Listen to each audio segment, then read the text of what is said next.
அது அரவமாக ஏதோ ஹோட்டலில் ரூம் போட்டு இருப்பாப்புல. ஒரு நாள் இருந்துட்டு 2 நாள் இருந்துட்டு போயிடுவாப்புல.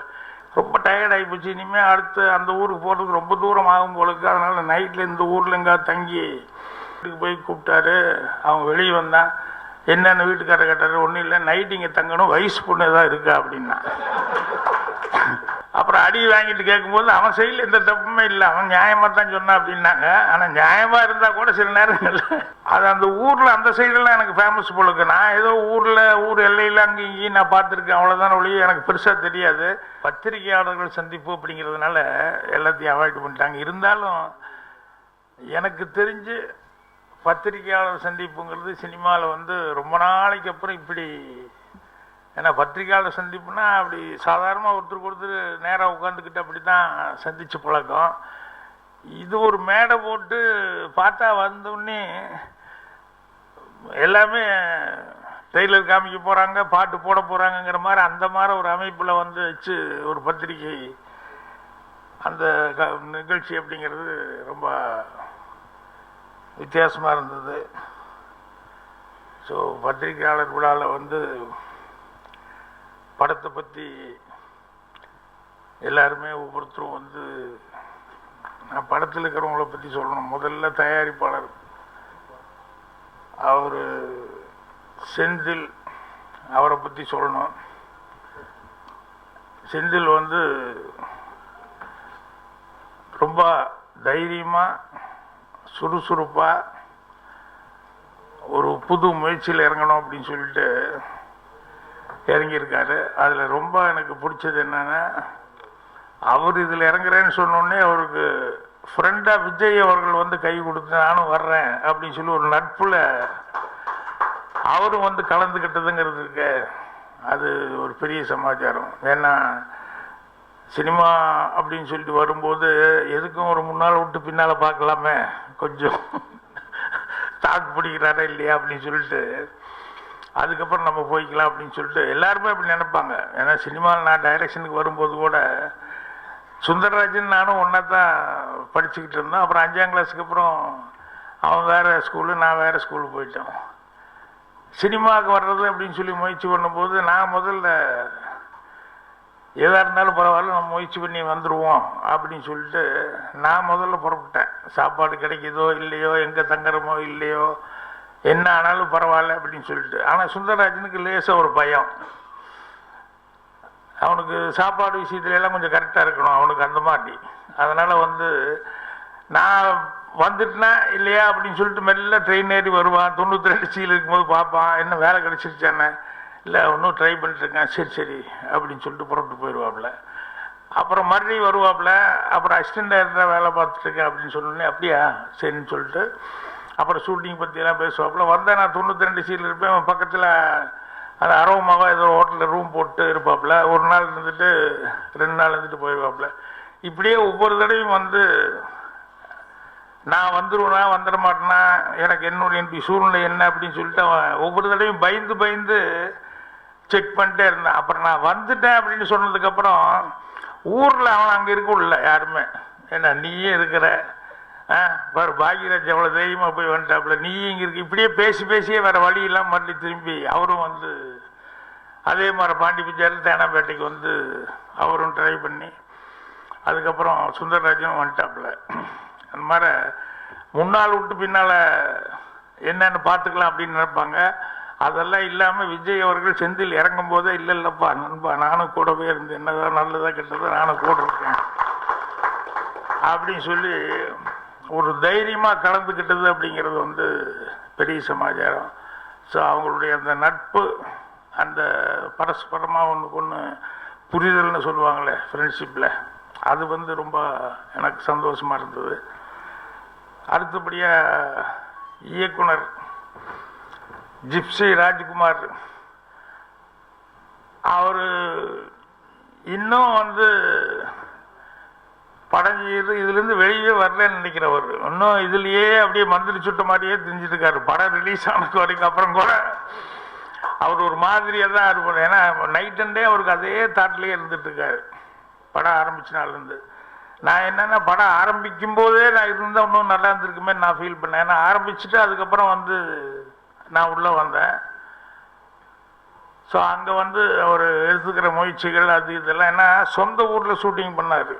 சொந்த ஊரில் ஷூட்டிங் பண்ணுறது அப்படின்னா ஒரு விதத்தில் வந்து பெருமையாகவும் இருக்கும், அதே நேரத்தில் ஒவ்வொரு நிமிஷமும் கருக்குன்னு இருக்கும் சொந்த ஊரில் ஷூட்டிங் பண்ணும்போது. ஸோ ஒவ்வொரு நாளும் அங்கே வந்து எனக்கே ராஜபாளையத்தில் இது வரைக்கும் நான் ஏதோ அந்த ஊருக்கு போயிருக்கேன், எலெக்ஷன் கேம்பெயினுக்கு போனப்போ போயிருக்கிறேன். ஷூட்டிங்னு வந்து அங்கே தங்கலை, ஏதோ கோம்பனாகி பேர் போனது ராஜபாளையம் அப்படின்னு சொல்லி கேள்விப்பட்டதோடு சரியா ஒழி அந்த ஊரில் போய் ஷூட்டிங் அப்படின்னு நேருக்கு நேர் தங்கி இருந்து பண்ணது அந்த ஊரில் தான். ஸோ ராஜ்குமார் அவர் படித்த கல்லூரி அங்கேயே போய் ஷூட்டிங் எடுத்ததுங்கிறது ஒரு பெரிய சமாச்சாரம், அவங்களுக்கு தெரிஞ்சவங்க. அப்புறம் எனக்கும் அங்கே போனதுக்கப்புறம் தான் நிறைய பேர்லாம் தெரிஞ்சவங்கெல்லாம் இருக்காங்க அப்படிங்கிறத வந்து நான் தெரிஞ்சுக்கிட்டேன். ஸோ ராஜ்குமார் வந்து ஒவ்வொரு நிமிஷமும் ஒவ்வொரு விஷயத்துலேயும் வந்து படம் ஷூட்டிங்லேருந்து டப்பிங்லேருந்து ஒவ்வொன்றிலையும் வந்து ரொம்ப ஆர்வமாக ரொம்ப அக்கறையாக வந்து ஏன்னா ஃபஸ்ட்டு படம் அப்படிங்கும்போது இருக்கும். அதே நேரத்தில் வந்து அந்த ப்ரொடியூசருக்கும் அவருக்கும் ரெண்டு பேர்த்துக்கிட்டையும் இருக்கிற அந்த நட்பு, அவங்க ரெண்டு பேர்த்துக்கு கொடுக்குற அண்டர்ஸ்டாண்டிங், அதெல்லாம் வந்து எவ்வளோ சிரமம் வந்தாலும் எப்படியாவது நல்லபடியாக படத்தை எடுக்கணும் அப்படிங்கிற ஒரே ஒரு குறிக்கோள், அதில் வந்து எல்லாருமே வந்து பரஸ்பரமாக கை கொடுத்து போயிட்டுருக்காங்க. மியூசிக் டைரக்டர் முரளி அவர்கள் இந்த படத்தில் ஒரு பேக்ட்ராப் சாங் ஒன்று வரும் எனக்கு, நான் ஐயனாராக வரக்கூடிய ஒரு சாங்கு. அதில் வந்து இந்த காளிக்கு எல்லாம் பேர் சொல்லுவாங்களே அந்த மாதிரி வந்து சக்திக்கு பேர் சொல்கிற மாதிரி அந்த ஐயனாரை பற்றி கிட்டத்தட்ட நிறையா ஐயனார் ஐயனார் ஐயனார்னு சொல்லி அடைமொழியோடு அவரை போல்ச்சு 108 ஐயனார் இது வந்து அது அந்த ஊரில் அந்த சைடெல்லாம் எனக்கு ஃபேமஸ் போலுக்கு. நான் ஏதோ ஊர் எல்லையில் அங்கே இங்கேயும் நான் பார்த்துருக்கேன், அவ்வளோதான ஒழிய எனக்கு பெருசாக தெரியாது. பட் அங்கேயே போய் லொக்கேஷன்லேயே போய் ஷூட்டிங் பண்ணும்போது தான் அந்த ஐயனார் கெட்டப்பதெல்லாம் போடும்போது இவங்க எல்லாருமே ஒரே இன்வால்மெண்ட்டாக அதில் இருந்தாங்க. அப்புறம் பார்த்தா ஐயோ இது வெறும் வேஷம் மட்டும் இல்லை, இங்கே இருக்கிறவங்க எல்லாருமே ஒரு மாதிரியாக அதை வந்து ஃபீல் பண்ணுறாங்க அப்படின்னு சொல்லிட்டு அது ஒரு சில இது போடும்போது கேரக்டர் போடும்போது அது உண்மையிலேயே அந்த ஃபீல் சொல்லுவாங்க. இந்த கேரக்டர் நான் நடிக்கும்போது வந்து என்வி சாப்பிடாமல் இருக்கணும், இந்த கேரக்டர் செய்யும்போது இப்படி இருக்கணும் அப்படி இருக்கணும் அப்படின்னு சொல்லிட்டு அந்த மாதிரி அந்த ஐயனாரை பற்றி சொல்லும்போது அங்கேயே இருக்கிற அந்த ஊர் அந்த கோயில் அந்த விசேஷங்களை பற்றியெல்லாம் சொன்னாங்க, ரொம்ப சந்தோஷமாக இருந்தது. அதே மாதிரி பிரியன் அவர்கள் இதில் பாடல் எழுதியிருக்காரு. அவர் அந்த லைன் சொல்லும்போது கேட்கும்போது ரொம்ப நல்லா அவரும் பேசும்போது ரொம்ப இதாக சொன்னார். ஸோ இந்த படத்தில் எல்லாருமே வந்து எனக்கு ஒரு புது அனுபவம் என்னென்னா, கடையம்ராஜ் ரொம்ப காலமாக சினிமாலேயே நானும் இருக்கிறேன், அவர் இருக்கேன், கடையம்ராஜ் நானும் அங்கங்கே பார்த்துக்கிட்டே இருப்போம் ஒழிய ஒரு சினிமாவில் சேர்ந்து வேலை பார்த்ததுங்கிற சினிமா கம்பெனியில் கூட கடையம்ராஜ் நானும் பார்த்துக்கிட்டு இருந்திருக்கோம். சினிமாவில் வந்து ஒன்றா வேலை பார்க்கல, இதுதான் ஃபர்ஸ்ட் டைம் நினைக்கிறேன். ஏன்னா அப்போ தூயமம் படத்துலேருந்து அந்த கம்பெனிலேருந்து எல்லா இடத்துலையும் கடையம்ராஜ் எல்லா இதுலேயும் இருப்பார் ஃபங்க்ஷன்லேயும். ஸோ இங்கே வந்து இந்த படத்தில் தான் அவர் கூட வேலை பார்க்கறதுக்கான வாய்ப்புகள் கிடைச்சிது. இப்படி எல்லாருமே கேமராமேன் அவரும் முன்னாலேயே ஏற்கனவே எனக்கு அறிமுகமானவர். இந்த படத்தில் சக்தி வந்து வேலை செய்யும்போது ஒரு வித்தியாசமாக ஒரு அனுபவமாக இருந்தது. ஸோ எல்லாருமே ஒரு இன்வால்மெண்ட்டோடு இந்த படத்தில் வந்து வேலை பார்த்தாங்க. அந்த ஐயனார் அப்படிங்கிறத வந்து இவங்க வந்து ஒரு சினிமாக்காக எடுக்கணும் அப்படிங்கிற நினைக்கிறத விட அந்த ஐயனார் மேலே உண்மையிலேயே ஒரு மரியாதையை வச்சு அந்த ஐயனாரை வந்து கும்பிட்டுக்கிட்டு இருக்காங்க அப்படிங்கிறது வந்து அந்த ஷூட்டிங் போனதுக்கப்புறம் தான் நான் வந்து என்னால் உணர முடிஞ்சது நல்லா. ஸோ அதில் எவ்வளோ இன்வால்மெண்ட்டோடு இருக்காங்க அப்படிங்கிறது நான் தெரிஞ்சுக்க முடிஞ்சுது. ஸோ அந்த சைட்லாம் வந்து அந்த ஐயனாருக்கு உண்டான ஒரு மரியாதை வந்து இவர்கள் மூலமாகவும் இவங்க வந்து அவர் மேலே வச்சுருக்க மரியாதை மூலமாகவும் தெரிஞ்சுக்கிட்டேன். ஸோ நல்ல சினிமா எடுக்கணும் அப்படின்னு சொல்லிட்டு எல்லாருடைய கூட்டு முயற்சி இருக்குது. அந்த முயற்சிக்கு நான் பெருசாக ஒன்றும் எல்லாம் சொல்லும்போது பேசும்போது சொன்னாங்களே ஒழிய நான் நடித்தேன், அவ்வளோதான், வேறு ஒன்றும் இல்லை. அதில் என்னால் என்ன பண்ண முடியுமோ அவர் நடிக்கும்போது ஏதாவது வசனம் ஏதாவது பேசும்போது கொஞ்சம் இப்படி இருந்தால் நல்லா இருக்குமோ அப்படி இருந்தால் நல்லா இருக்குமோ அப்படின்னு சொல்லிட்டு நம்மளால் முடிஞ்சது ஏதாவது ஒரு சின்னதாக ஒரு ஹியூமராக அந்த மாதிரி ஏதாவது சொல்லுவேன்னா யதார்த்தமாக சில விஷயங்கள் நடக்கிறது உண்டு. இப்போ ஒருத்தர் நைட்டில் வந்துக்கிட்டு இருந்தால் வெளியூருக்காரன், அப்புறம் ரோட்டில் வந்துக்கிட்டே இருந்தவன் ரொம்ப டயர்ட் ஆகி போச்சு, இனிமேல் அடுத்து அந்த ஊருக்கு போகிறதுக்கு ரொம்ப தூரம் ஆகும் போலுக்கு, அதனால் நைட்டில் இந்த ஊரில் எங்கேயாவது தங்கி அதுக்கப்புறமா அடுத்த ஊருக்கு போகலாம் அப்படின்னு சொல்லிட்டு ஒரு வீட்டில் போய் கதவை தட்டி ஐயான்னு இருக்கேன். ஒரு ஆள் வந்தோடனே என்னென்ன இந்த மாதிரி நைட்டு இங்கே கொஞ்சம் தங்கி காலையில் இருந்துச்சு போய்க்கலான் இருக்கேன், முடியல, ரொம்ப டயர்டாக இருக்குது அப்படின்னு சொன்னேன். இல்லை தங்கிறதுக்கெல்லாம் முடியாதுங்க, கஷ்டம். என்னென்ன இல்லை இங்கே வீட்டில் வயசு பொண்ணுங்கள்லாம் இருக்காங்க, கஷ்டம், முடியாது அப்படியானா சரின்ட்டு போயிட்டான். அப்புறம் அடுத்த வீட்டுக்கு போனோம், இன்னொரு 2 வீட்டில் போய் கேட்டேன். அவங்களும் என்னன்னு சொல்லி வந்து கேட்டாங்க. இல்லைங்க இந்த மாதிரி வெளியூர் ஒரு நைட் இங்கே தங்கிட்டு போயிடுற, ரொம்ப டயர்டாக இருக்குது அப்படின்னா. இல்லை சாரி ஏங்க என்ன, இல்லை வயசு பொண்ணு இருக்காங்க வீட்டில், சரியாக வராது அப்படின்னா. ஒரு 2-3 வீட்டில் இப்படி கேட்டோன்னே இவர் யதார்த்தமாக அடுத்து ஒரு வீட்டுக்கு போய் கூப்பிட்டாரு. அவங்க வெளியே வந்தான். என்னென்ன வீட்டுக்காரர் கேட்டார். ஒன்றும் இல்லை, நைட் இங்கே தங்கணும், வயசு பொண்ணு தான் இருக்கா அப்படின்னா. அவன் யதார்த்தமாக கேட்டது என்னன்னா, இந்த வீட்லேயும் நம்மளை அனுப்பிச்சிடுவாங்க, அதனால எதுக்கு அதை முதல்ல கேட்டுருமே, வயசு பொண்ணு தான் இருக்கான்னு சொல்லி கேட்டு அப்புறம் அடி வாங்கிட்டு கேட்கும்போது அவன் சைடில் எந்த தப்புமே இல்லை, அவன் நியாயமாக தான் சொன்னான் அப்படின்னாங்க. ஆனால் நியாயமாக இருந்தால் கூட சில நேரங்களில் சொல்கிற வார்த்தைகளில் சில நேரங்கள் இதாகிடும். என்னென்ன இவங்க சொல்லும்போது நினச்சிட்ட பாக்கியராஜ் சார் தான், அவர் தான் டைலாக், அவர் தான் அவர் தான் அப்படி இப்படின்லாம் சொல்லும்போது நான் ஒன்றும் இல்லை, அவங்க என்ன பண்ணி வச்சுருந்தாங்களோ அதில் எனக்கு தெரிஞ்சது என்னவோ அதில் அப்பப்போ கருத்துக்கள் பரிமாறிக்கிட்டேன், அவ்வளோதானே ஒழிய ஐயனாரை பற்றியே எனக்கு இவங்க சொல்கிறது தான் நான் தெரிஞ்சுக்கிட்டேன். அதனால் எல்லாரும் சிரத்தை எடுத்து வேலை பார்த்துருக்காங்க இந்த படத்தில் அப்படிங்கிறது உண்மை. அந்த சிரத்தை மட்டும் இல்லாமல் எல்லாரும் ரொம்ப அண்டர்ஸ்டாண்டிங்காக இருக்கிறதுங்கிறது அதை விட மிகப்பெரிய ஒரு சமாச்சாரம். ஸோ அப்படி படத்தில் நடித்தவங்க எல்லாருமே பாரு, இந்த யுவன் முதல் கொண்டு ஒரு யங்ஸ்டராக இருந்தால் கூட நான் என்கிட்ட சொல்லும்போது அதான் சொன்னேன், யங்ஸ்டர் எல்லாம் இருந்தால் தான் இந்த காலத்தில் கொஞ்சம் நல்லா இருக்கும், வெறும் ஐயனார்னு மட்டும் வச்சிங்கன்னு சொன்னால் நல்லா இருக்காது அப்படின்னு சொல்லும்போது அதுக்கப்புறம் அவருக்காக சீன்ஸ் எல்லாம் பண்ணி கொஞ்சம் லவ் ஸ்டோரி அது இதெல்லாம் அதில் மிக்ஸ் பண்ணி பண்ணாங்க. ஸோ அவங்க அந்த மாதிரி நிறைய பேர் இதில் இன்வால்வ் ஆகி செஞ்சுருக்காங்க. ஸோ எல்லாருமே கஷ்டப்பட்டு உழைச்சிருக்காங்க. ஸோ உழைச்சதற்கான படங்கிறது ஒன்று உண்டு. எனக்கு இதில் மிகப்பெரிய பேராசை அப்படிங்கிறதெல்லாம் ஒன்றும் இல்லை. இந்த படத்தை பொறுத்த வரைக்கும் அவங்க போட்ட காசை வெளியெடுத்து வந்துட்டாங்கன்னா போதும், அதுதான் முக்கியம். ஏன்னா அப்படி வந்துட்டாங்கன்னா இன்னும் ஒரு 10 படம் இதே மாதிரி அவங்க எடுத்துருவாங்க. அப்போ சின்ன சின்ன படமாக போக பெரிய பெரிய படமாக எடுக்கிறதுக்கான வாய்ப்புகள் வந்துடும். அதனால் அந்த செந்திலும் விஜயும் சேர்ந்து எப்படியாவது ஜிப்சி அவருடைய பேரையும் காப்பாற்றுற அளவுக்கு இந்த படம் வியாபாரமாகி அந்த அளவுக்கு அந்த போட்ட காசு அந்த முதலீடு வந்துருச்சு அப்படின்னு சொன்னாலே நிறைய பேர்த்துக்கு, என்ன இதில் நிறைய புதுமுகங்கள் நிறைய பேர்த்துக்கு வேலை கிடைச்சிருக்கு. அதனால் இன்னும் நிறைய பேர் வேலை கிடைக்கிறதுக்கான ஒரு வாய்ப்பு இருக்கும்.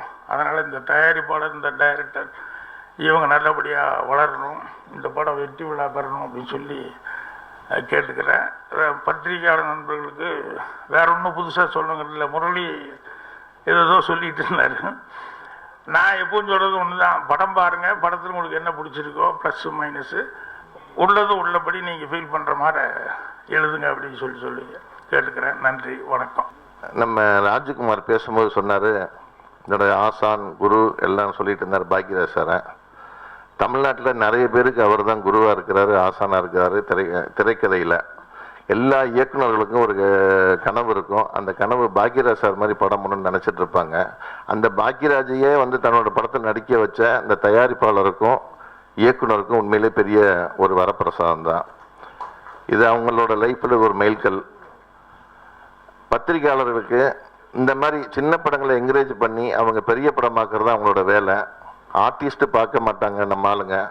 படத்தில் எந்தெந்த நல்ல விஷயங்கள்லாம் இருக்கோ அதெல்லாம் கொண்டு இருகரம் குவித்து வரவேற்கிறது தான் அவங்களோட வேலை. அது இன்னைக்கு வரைக்கும் செஞ்சுட்டு இருக்கிறாங்க. நீங்கள் அதை பற்றி கவலைப்பட வேணாம். ஏன்னா இயக்குனர் பத்திரிகையாளர் குடும்பத்திலேருந்து வந்தவர்.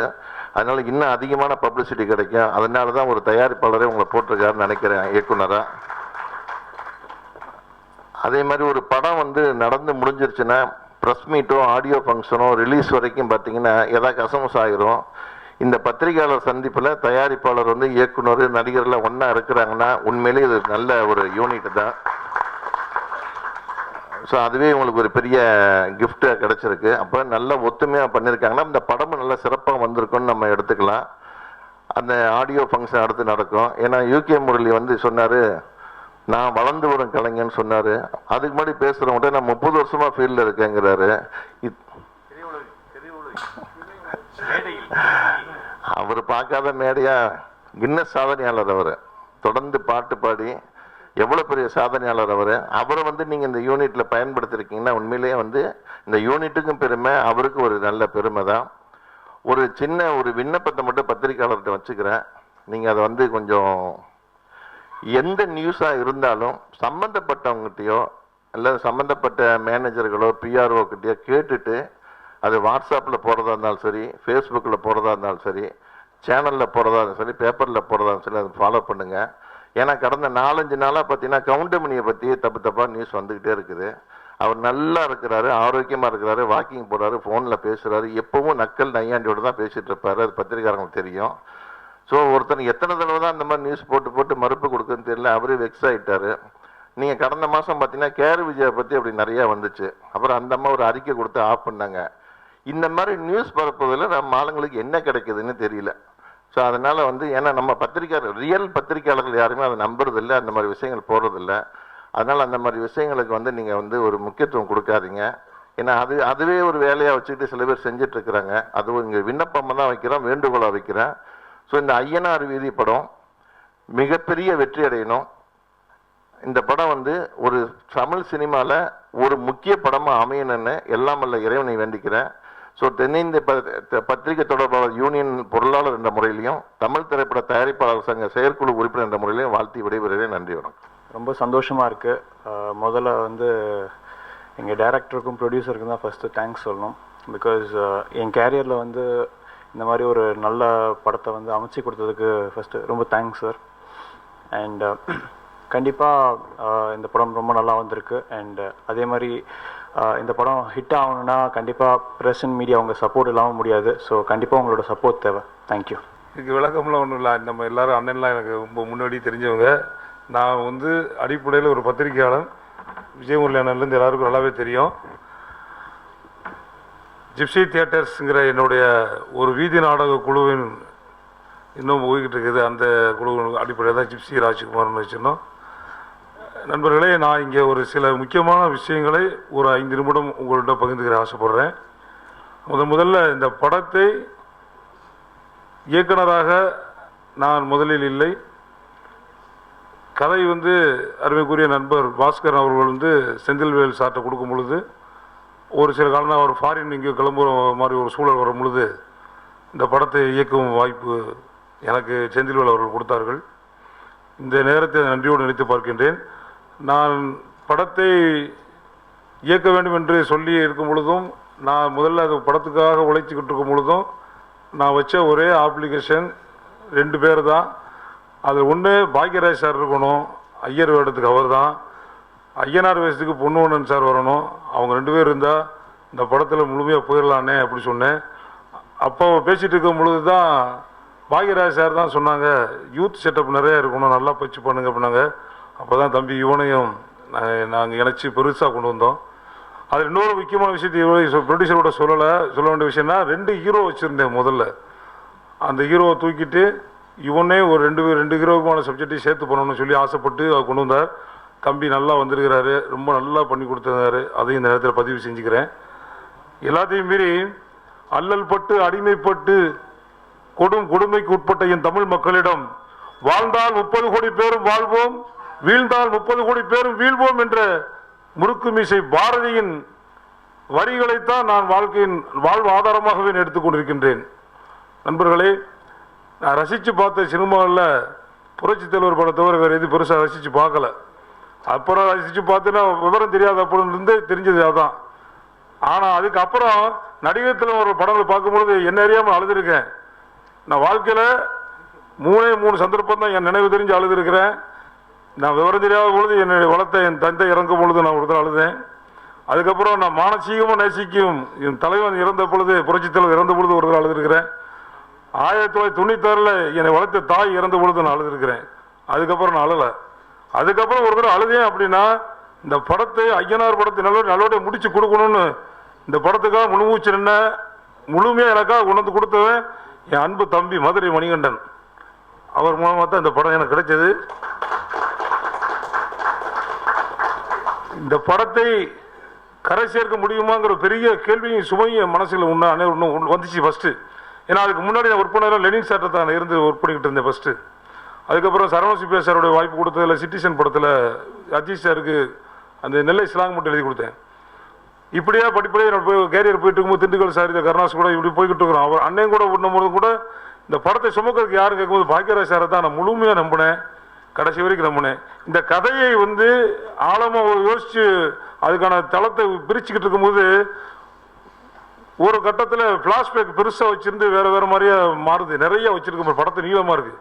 எப்படி செய்யணும் கேட்கும்போது தான் பாக்கியராஜ் சாரை நான் சந்திக்கிறதுக்கும் இந்த கதையை ஆழமாக பிரித்து கொடுத்ததுக்கும் இன்னைக்கு நன்றியோடு நினச்சிக்கிறதுக்கு எங்கள் அண்ணன் மனைவி வந்திருப்பார் நினைக்கிறேன். அவருக்கு இன்னும் கோடான கோடி வணக்கம். முதல்ல மனைவி பொன்மாணிக்கம் தான் அந்த கதையை முதல்ல எனக்கு சரி பண்ணி வச்சார். அதுக்கப்புறம் தான் முழுமையாக கொண்டு சார்கிட்ட ஒப்படைச்சி எழுதினேன். நான் எழுதின ஸ்கிரிப்டை கொடுத்தேன். சார் வாங்கி படித்து பார்க்குறேன்னு சொன்னோடனே முதல்ல என் கண்ணில் கண்ணீரை பணிச்சது, அழுக வரல, பழிச்சது.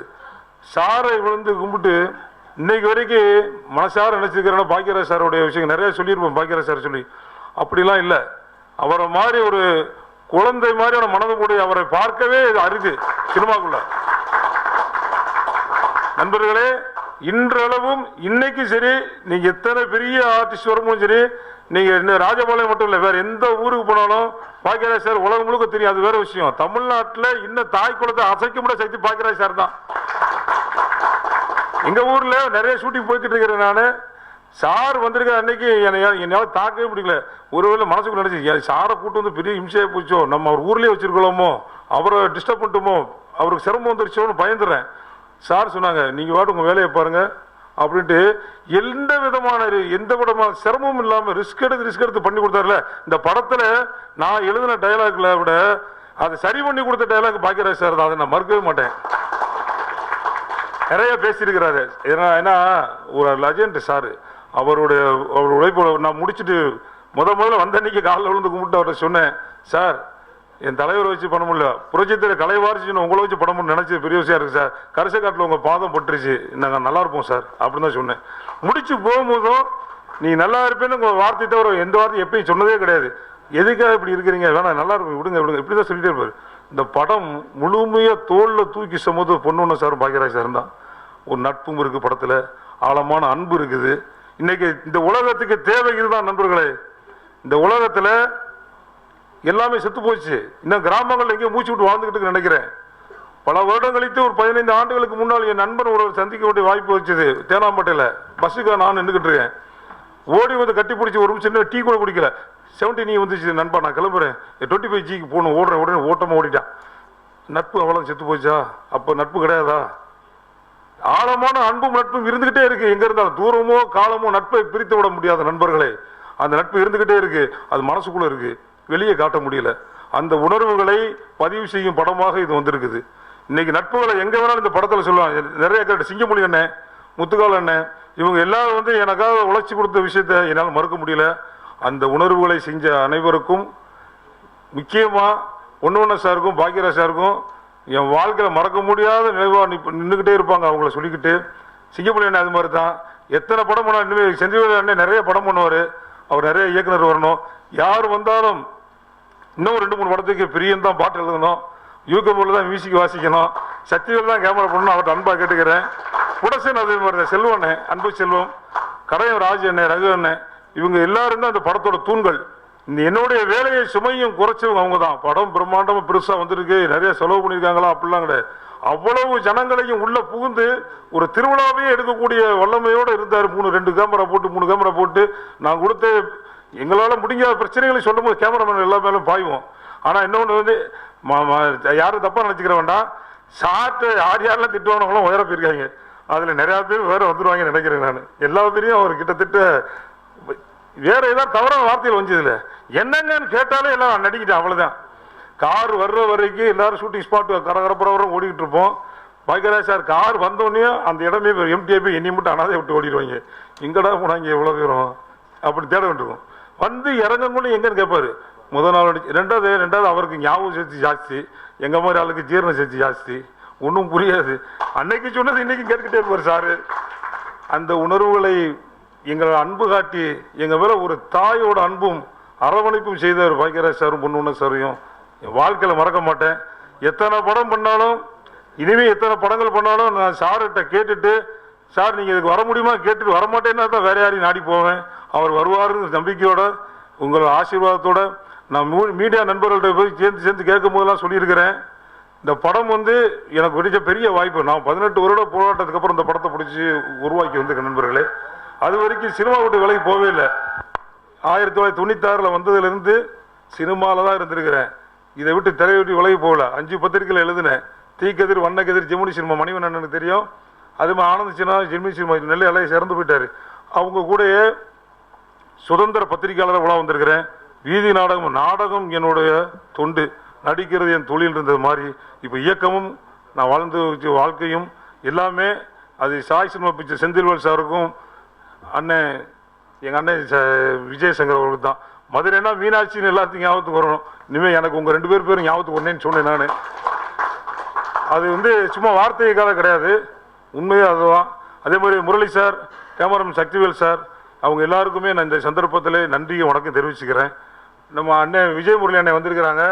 நான் ராமராஜன் சார் அண்ணன் கூட இருக்கும்போது எனக்கு அண்ணன் பழக்கம். அதே மாதிரி அண்ணன் அலெக்சன் இருக்கும்போதும் அண்ணன் கூட பழகி பேசிட்டு இருந்திருக்கேன். ஏன்னா தொடர்ச்சியான ஒருத்தர் இருந்துக்கிட்டே இருக்காரு. டைமண்ட் பாபு அண்ணன், விஜய் முரளி சார் எல்லாருமே வந்து நாங்கள் சின்ன வயசுலேருந்து பார்த்த முகமாக இருக்கும். அவங்களுடைய வேகத்தையும் உழைப்பையும் பார்த்து பின்னாடி வளர்ந்தவங்க. ரகு எனக்கு அப்பத்திருந்து பழக்கம் தான். அந்த பழக்கமும் அன்பும் மாறாத அன்பா என் மேலே வச்சு நான் சோர்வடைஞ்ச நேரமெல்லாம் என்னைய ஒரு கைது உரிக்க இல்லாட்டி எனக்கு தோல் கொடுத்துருக்காருன்னா அது கடையராஜும் ரகுவும் தான். செல்வரகுவையும் கடையராஜையும் பத்திரிகை மனைவி பொன்மாணிக்கான அவர்களையும் என் வாழ்நாள் முழுக்க மறக்க மாட்டேன்னு சொல்லிக்கிட்டு இந்த ஐயனார் வீதியை உங்கள் கரங்களில் சேர்த்துட்டேன். என் வேலை முடிஞ்சிருச்சு, இனிமேல் நீங்கள் தான் பார்த்துக்கணும். அது நல்ல பிள்ளையை வளர்த்து கொடுக்க வேண்டியது உங்கள் பொறுப்புன்னு கேட்டுக்கிட்டு விடைபெற. நன்றி, வணக்கம். ஸ்ரீ சாய் சண்முக பிக்சர்ஸ் வழங்கும் ஐயனார் சார்பாக வணக்கத்தை தெரிவித்துக்கிறோம். உண்மையிலே இந்த மேடையில் பேச வர ஒரு பெரிய பாக்கியம் வேணும். இது வரைக்கும் நான் எந்த மேடையும் ஏறினதில்லை, இதுதான் முதல் மேடை. இந்த படத்தில் பார்த்தீங்கன்னா எனது நண்பர் ஜிப்சி ராஜ்குமார் தான் எங்களை வந்து இந்த படத்துக்கு வந்து கூப்பிட்டு இந்த கதைகளை சொன்னாங்க. அதன் பேரில் நானும் எனது நண்பர் செந்தில்வேல் இந்த படத்தை தயார் பண்ணியிருக்கோம். உண்மையிலே சார் பாக்கியராஜ் சார் வச்சு நாங்கள் படம் பண்ணோம்னா உண்மையிலே பெரிய பாக்கியம் வேணும். உண்மையிலே ஏன்னா அவங்களுடைய ரசிகர்கள் நாங்கள் எங்கே படம் போட்டாலும் போய் பார்க்கக்கூடியவங்க. அவங்களை என்னைக்காவது பார்ப்போமா அப்படி ஏங்கிட்டு இருப்போம். இன்றைக்கி சார் பக்கத்தில் உட்கார்ந்துருக்கோம்னா உண்மையிலே எங்களுக்கு கடவுள் செய்த பாக்கியம் தான். இறைவனுடைய அருளால் தான் அந்த இது கிடச்சிருக்கு. உண்மையிலே அந்த படம் ரொம்ப ஹிட்டாக பெருமையாக வந்திருக்கு. சார் வந்து அந்த இடத்துல எங்களுக்கு வந்து ஷூட்டிங் சார் சீன்லாம் பார்த்தீங்கன்னா உண்மையிலே நாங்கள் மிரண்டோம். ஏன்னா அவங்களே சாரே ஐயனார் மாதிரி நின்று அந்த படத்தை எங்களுக்கு உருவாக்கி கொடுத்துருக்காங்க. உண்மையிலே எங்களுக்கு இன்றைக்கும் நினச்சாலும் எங்களுக்கு தூக்கம் வராது. சார் வந்து அந்தளவுக்கு அந்த படத்தை தூங்காமலே எங்களுக்கு நிறைய அவங்க பண்ணி கொடுத்துருக்காங்க, நிறைய எங்களை வளர்த்து விட்டுருக்காங்க. அதனால் சாருக்கு வந்து எங்களுடைய நன்றியை செலுத்திக்கிறேன். ரொம்ப நன்றி. ஊடகங்கள் அனைத்தும் எங்களுக்கு வந்து எங்கள் சின்ன தயாரிப்பாளர்களை ஊக்குவித்து நல்லபடியாக ஒரு வெற்றியை தருவதற்கு வாய்ப்பு கொடுக்கறதுக்கு ரொம்ப நன்றி, சந்தோஷம். இந்த ஐயனார் வீதி திரைப்படம் எனக்கு கிடைச்ச ஒரு பெரிய பாக்கியம். சக்திவேல் சாரும் சங்கர் சாரும் மற்றும் ஜிப்சி ராஜ்குமார் சார் டைரக்டர் 3 பேரும் எனக்கு ஒரு பெரிய கிஃப்டை கொடுத்துருக்காங்க. இந்த படத்தில் பார்த்தீங்கன்னா எனக்கு ஒவ்வொரு இடத்துலையும் எனக்கு அவங்க நல்லா என்கரேஜ் பண்ணி ரீரெக்கார்டிங் எல்லாம் பாடல்கள் பார்த்தீங்கன்னா பிரியன் சார் கொடுத்துருக்காரு. இந்த டீம் வந்து ஃபுல்லாக அந்த அளவுக்கு எனக்கு என்கரேஜ்மெண்ட் கொடுத்ததுனால சாங்ஸ்லேருந்து எல்லாமே நல்லா வந்திருக்கு. அதுவும் ரொம்ப பெரிய பாக்கியம் என்னென்னா பாக்யராஜ் சாரோடைய படத்துக்கு ஒரு இசையமைச்சிருக்கன்றது இதை விட பாக்கியம் வேறு எதுவுமே இல்லை. கண்டிப்பாக நீங்கள்லாம் நான் வளர்ந்து வர்ற ஒரு கலைஞன், கண்டிப்பாக நீங்கள்லாம் உற்சாகமூட்டி என்கரேஜ் பண்ணணும்னு வேண்டி கேட்டுக்கொள்கிறேன். இந்த படத்தில் எனக்கு ரொம்ப பிடிச்ச விஷயம் என்னென்னா தயாரிப்பாளருக்கும் இயக்குனருக்கும் உள்ள கதையின் மீது உள்ள ஈடுபாடு. நான் நிறைய படங்கள் ஒர்க் பண்ணியிருக்கேன், அசோசியேட்டாக ஒர்க் பண்ணியிருக்கேன், கிளாஷ் பண்ணியிருக்கேன், அசிஸ்டண்டாக பண்ணியிருக்கேன், இதுக்கு முன்னால் ஒர்க் பண்ணியிருக்கேன். ஆனால் நான் பார்த்த தயாரிப்பாளர்களிலே ரொம்ப வித்தியாசமான தயாரிப்பாளர் செந்தில் அண்ணன் மட்டும்தான். என்னன்னா A to Z ஒரு வசனம் முத கொண்டு அவருக்கு தெரியும். கதையில் அவர் ஈடுபாடு, அவரை மீறி ஒரு ஷாட் கூட யாரும் எக்ஸ்ட்ரா எடுக்க முடியாது. ஏன்னா டைரக்டர் கூட எந்த நேரமும் இருக்கார். இன்வெஸ்ட் பண்ண மணி வந்து வேஸ்ட் ஆகிடக்கூடாது, ஒரு நாள் கூட எக்ஸ்ட்ரா ஆகிடக்கூடாது, ஒரு நிமிஷம் கூட வேஸ்ட் ஆகக்கூடாது. அதுக்காக டெடிகேஷனாக இருப்பாங்க. காலையில் 7 மணி ஃபர்ஸ்ட் ஷாட்னா 6 மணிக்கு லொக்கேஷனில் நிற்பாங்க. 6 மணிக்கு முன்னாலே நாங்கள் எல்லாம் 5:45 பயந்து வந்துடுவோம். 7 மணிக்கு ஃபர்ஸ்ட் ஷாட்னா அது நடக்கும்.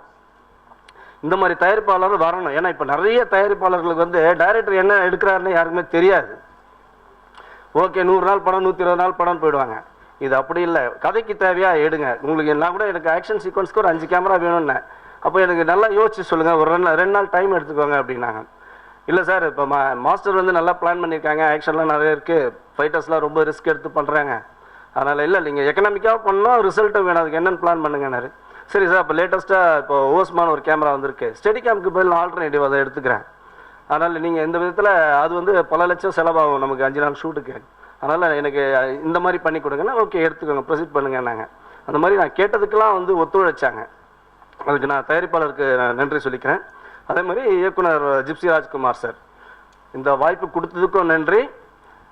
எனக்கு வந்து எந்த டிஸ்டர்பும் பண்ணலை, அதே மாதிரி நானும் அவரை டிஸ்டர்ப் பண்ணல. பொதுவாக எந்த ஷூட்டிங் பார்த்தாலும் ப்ரொடியூசருக்கும் டைரக்டருக்கும் சண்டைன்னுவாங்க, கேமராமேனுக்கும் டைரக்டருக்கும் சண்டைன்னுவாங்க. இங்கே வந்து அதெல்லாம் கிடையவே கிடையாது. எல்லோருமே ஒரு ஃபேமிலி மெம்பராக டீமாக தான் ஒர்க் பண்ணியிருக்கோம். அது மாதிரி லெஜண்ட் 2 பேரும் ஒர்க் பண்ணாங்க, ஒன்று பாக்கியராஜ் சார், ஒன்று பொன்வண்ணன் சார். எனக்கு ரொம்ப சந்தோஷமாக இருந்தது அவங்க கூட ஒர்க் பண்ணுறதுக்கெலாம். பாக்கியராஜ் சார்லாம் எனக்கு நல்லா என்கரேஜ் பண்ணியிருக்காங்க, பொன்வண்ணன் சாரும் ரொம்ப என்கரேஜ் பண்ணாங்க. அந்த ஓப்பனிங்லாம், படத்தோட ஓப்பனிங்லாம் ரொம்ப பிரமிக்க வைக்கிற மாதிரி இருக்கும். அவங்க சொல்லும் போதே அந்த விஷுவலே ஒவ்வொரு கேமராமேனுக்கும் ஒரு லைஃப். பொன்வண்ணன் சாரும் சரி, பாக்கியராஜ் சாரும் சரி, அவங்க கூட ஒரு 1 hour இருந்தாலே நம்ம பாடி வந்து ரிஃப்ரெஷ் ஆகிடும். அவ்வளோ விஷயங்கள் அவங்ககிட்ட, அந்த லெஜண்ட்கிட்ட நம்ம கற்றுக்கலாம். அதெல்லாம் எனக்கு ரொம்ப அவங்க கூட ஒர்க் பண்ணது பெருமையாக இருந்தது. இந்த வாய்ப்பு கொடுத்த எல்லாருக்கும் ஸ்ரீ சாய் சண்முகர் பிக்சர்ஸ் சார்பாக நான் எல்லாருக்கும் வாழ்த்து சொல்லிக்கிறேன். நன்றி, வணக்கம். ஸ்ரீ சாய் சண்முகர் பிக்சர்ஸ் தயாரித்து வழங்கும் ஐயனார் வீதி என்ற திரைப்படத்தை தயாரிப்பாளர் ஐயா செந்தில் ஐயா நானும் எனது நண்பர் விஜயசங்கர் அவர்களும் இணைந்து தயாரிக்கிறோம். இந்த திரைப்படத்தில் வந்து ஒரு ஐயனாரா மாறுறதான் கதை. அதை ஐயர் கதாபாத்திரத்தில் மாண்புமிகு மரியாதைக்குரிய எங்கள் ஆசான் ஐயனார் திரு கே பாக்கியராஜ் அவர்களும் திரு பொன்வண்ணன் அவர்களும் இணைந்து நடித்திருக்கிறார்கள். இளம் ஹீரோவாக சாட்டை யுவன் அவர்கள் மிக அமர்க்கலமாக கலக்கியிருக்கிறார் இந்த படத்தில். சாரா செட்டி, சிஞ்சு மோகன் கதாநாயகிகளாக, சிங்கம்புலி, முத்துக்காளை ஆகிய அனைவரும் நடித்திருக்காங்க. இதில் ஒரு 3 வில்லன்கள் அறிமுகம் பண்ணியிருக்கோம். இந்த திரைப்படத்தை பற்றி சொல்லணும்னா சுருக்கமாக சொல்லிடுறேன். ஏன்னா பெரிய பெரிய ஆசான்லாம் இருக்கிறப்ப நான் பேசுகிற அளவுக்குலாம் எனக்கு தெரியாது. இருந்தாலும் ரத்தின சுருக்கமாக சொல்லிடுறேன்.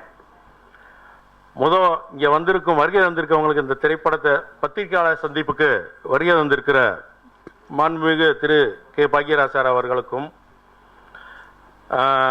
கேமராமேன் திரு சக்திவேல் அவர்களுக்கும், ஹீரோ யுவன் அவர்களுக்கும், என் நண்பர் விஜயசங்கர் அவர்களுக்கும், இசையமைப்பாளர் UK முரளி அவர்களுக்கும், PRO யூனியன் சங்கத்தின் முக்கிய பொறுப்பில் வகிக்கும் திரு விஜயமுரளி அவர்களுக்கும், திரு பாடலாசிரியர் பிரியன் அவர்களுக்கும், மற்றும் இங்கே வந்திருக்கும் பத்திரிகையாளர் அவர்களுக்கும், தொலைக்காட்சி நண்பர்களுக்கும், பண்பலை நண்பர்களுக்கும் அனைவருக்கும் என் பணிவான வணக்கத்தை தெரிவித்துக் கொள்கிறேன். இந்த ஒரு திரைப்படத்தை புதுசாக எங்களை மாதிரி ஒரு தயாரிப்பாளர் வர்றது ஒரு ஆர்வத்தோடு வர்றோம். அந்த ஆர்வத்தை ஊக்குவிக்கின்றது ஒரு சில நடிகர்கள் தான். இதில் முதல் முறையாக கதையை சொல்லி என்னை ஊக்குவிச்சது நான் ஆச்சரியப்பட வேண்டிய ஒரு விஷயம். என்னன்னா, நான் பல முறை பாக்கியராஜ் சார் படத்தை பார்க்கணுன்னா முதல்ல போய் உட்காந்து பார்ப்பேன். இன்னைக்கு அவரை வச்சு நான் படம் பண்ணுவேன்னு என் வாழ்க்கையில் சரித்திரத்தில் நான் நினச்சி பார்க்கல. அது என்னோட பெரிய இந்த ஜென்ம கனவு நிறைவேறிடுச்சு. அதுபோக இந்த படத்துக்கு முழுக்க ஊக்குவிச்சு இந்த படத்துக்கு எது என்னென்ன ப்ளஸ்ஸாக இருக்கணும் அப்படின்னு சொல்லி ஷூட்டிங் முடிஞ்சுனாலும் சரி, இயக்குனரும் என்னையும் வர சொல்லி 3 மணி வரை, இன்னைக்கு ஷூட்டிங் முடிஞ்சு எப்படியோ போடலாம், அதெல்லாம் வேறு விஷயம். அதிகாலை 3 மணி வரை, இரவு 6 மணிக்கு ஷூட்டிங் முடிஞ்சுன்னா 7 மணிக்கு ரெஃப்ரெஷ் ஆகிட்டு சார் வந்து ராஜபாளையத்தில் தான் ஷூட்டிங்கு, ரூமுக்கு வர சொல்லி அதிகாலை 3 மணி வரை நாளைக்கு என்ன பண்ண போகிறோம், எல்லா ஸ்கிரிப்டும் ரெடி, இது என்ன பெட்டராக பண்ணணும், ஏன்னா படம் ஜெயிக்கணும், பெருசாக என்ன பண்ணணும், இப்படி ஒவ்வொரு முயற்சியிலையும் எனக்கு முழுமையாக இருந்து என்னை கைதூக்கி இன்னைக்கு பத்திரிகையாளர் சந்திப்பு வர வந்திருக்கேன். அது காரணம் திரு மரியாதைக்குரிய ஆசான் பாக்கியராஜ் சார் அவர்கள். நன்றியை தெரிவிச்சுக்கிறேன். பொதுவாக வந்து வீட்டில் வந்து திருமண விசேஷம், ஒரு காது குத்து, எந்த ஒரு விசேஷம்னாலும் சரி, முதல் முறையாக குலதெய்வ கோயிலுக்கு போய் பத்திரிக்கை வைக்கிறது வழக்கம், அது எல்லாருக்குமே. அந்த மாதிரி இந்த பத்திரிக்கையாளர் சந்திப்பில் என்னோட படத்தை முதல் முறையாக பத்திரிக்கையாளர் முன்னால் வச்சிருக்கேன். என்னை தூக்கி நல்லபடியாக சிறப்பாக முன்னேற்றி விட வேண்டியது உங்களோட ஆசீர்வாதமும் ஆதரவு எனக்கு வேணும்னு பணியோடு கேட்டுக்கொள்கிறேன். நன்றி, வணக்கம்.